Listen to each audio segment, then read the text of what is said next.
ਉਹ ਛੁੰਛੁਣਾ ਜਿਹਾ ਲੈ ਲਿਆ, ਕਹਿੰਦੇ ਇਹਨੂੰ ਵਜਾਈ ਚੱਲੋ, ਕੰਮ ਤਾਂ ਕਰਨਾ नहीं। की हो गया, किड्डी गल होगी।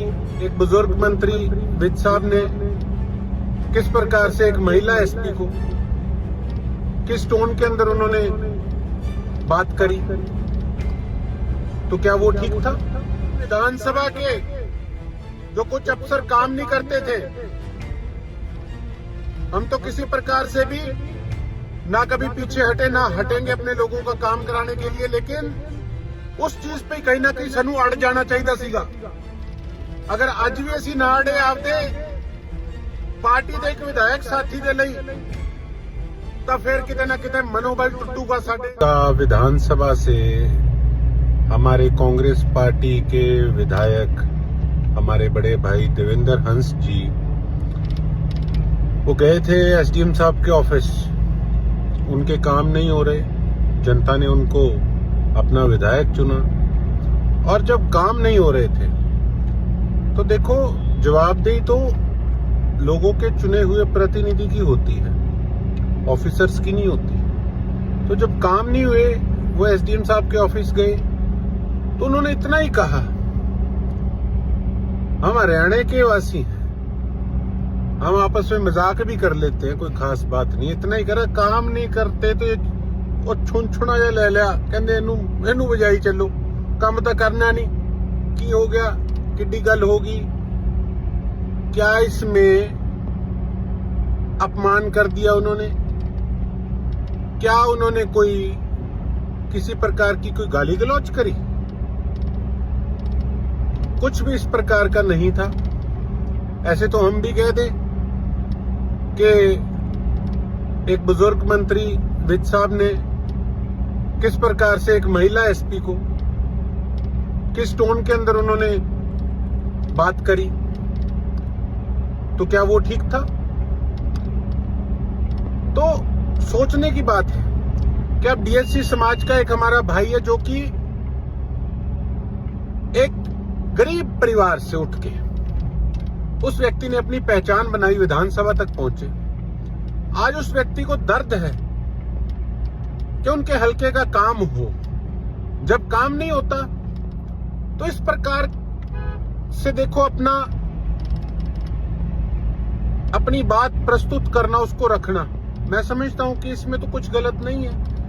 किस प्रकार का पर्चा इन लोगों ने दर्ज किया, सरकारी काम में बाधा, किस प्रकार की सरकारी काम में बाधा पहुंचाने का काम किया, जरा ये बताने का प्रयास करें। आज मैं as a member of Congress party, as an MLA of Congress party, मैं रिक्वेस्ट करता हूं मेरी कांग्रेस पार्टी के सभी लीडरशिप से, देखो बेशक पार्टी में मैं नया आया हूं, छोटा मुंह बड़ी बात वाली बात नहीं। जो मुझे महसूस हुआ आज हमारे साथी पे इस प्रकार से आज पर्चा दर्ज करके और डीएससी समाज के भाई के साथ धक्का किया गया। अगर उनका काम नहीं होता, अगर कोई प्रोटोकॉल नहीं रखा जाता अफसरों की तरफ से, तो माननीय हमारे विधानसभा के स्पीकर साहब को उन पर भी एक्शन लेना चाहिए। मैं खुद कहना चाहूंगा कि मेरी विधानसभा के जो कुछ अफसर काम नहीं करते थे,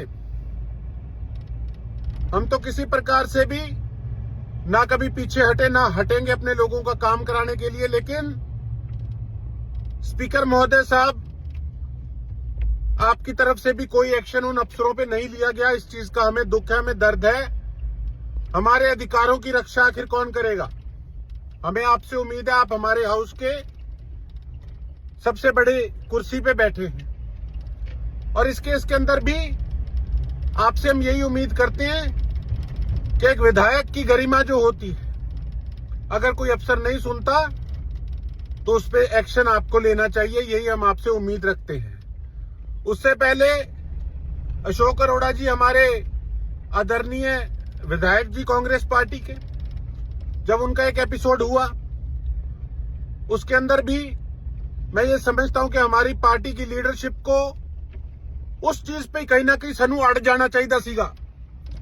ਅਗਰ ਅੱਜ ਵੀ ਅਸੀਂ ਨਾ ਅੜੇ ਆਪਦੇ ਪਾਰਟੀ ਦੇ ਇੱਕ ਵਿਧਾਇਕ ਸਾਥੀ ਦੇ ਲਈ ਤਾਂ ਫਿਰ ਕਿਤੇ ਨਾ ਕਿਤੇ ਮਨੋਬਲ ਟੁੱਟੂਗਾ ਸਾਡੇ ਸਾਥੀਆਂ ਦਾ। ਸਾਡੀ ਅਗਰ ਪਾਰਟੀ ਦੇ ਲੀਡਰਾਂ ਤੇ ਇਸ ਪ੍ਰਕਾਰ ਨਾਲ ਧੱਕਾਸ਼ਾਹੀ ਹੋ ਕੇ ਪਰਚਾ ਦਰਜ ਹੋਊਗਾ ਤੇ ਕੱਲ ਨੂੰ ਅਸੀਂ ਆਪਦੇ ਪਾਰਟੀ ਦੀ ਰੀੜ ਦੀ ਹੱਡੀ ਸਾਡੇ ਕਾਰਿਆਕਰਤਾ ਦੀ ਕਿਵੇਂ ਉਹਨਾਂ ਦੇ ਰੱਖਿਆ ਕਰਾਂਗੇ। ਤੇ ਸਾਨੂੰ ਸੋਚਣਾ ਚਾਹੀਦਾ ਹੈ, ਇਹ ਛੋਟਾ ਵਿਸ਼ਾ ਨਹੀਂ ਹੈ। ਸਾਨੂੰ ਕੋਈ ਵੱਡਾ ਸਟੈਪ ਲੈਣਾ ਚਾਹੀਦਾ ਹੈ ਦੇਵਿੰਦਰ ਹੰਸ ਲਈ, ਸਾਡੇ ਵੱਡੇ ਭਰਾ ਲਈ, ਕਿ ਇਹ ਪਰਚਾ ਵਾਪਸ ਲਿਆ ਜਾਏ। ਇੰਨੀ ਗੱਲ ਕਹਿੰਦਾ ਹੋਇਆ ਮੈਂ ਆਪਣੀ ਬਾਣੀ ਨੂੰ ਵਿਰਾਮ ਦੇਣਾ। ਬਹੁਤ ਬਹੁਤ ਧੰਨਵਾਦ। ਜੈ ਹਿੰਦ, ਜੈ ਭਾਰਤ।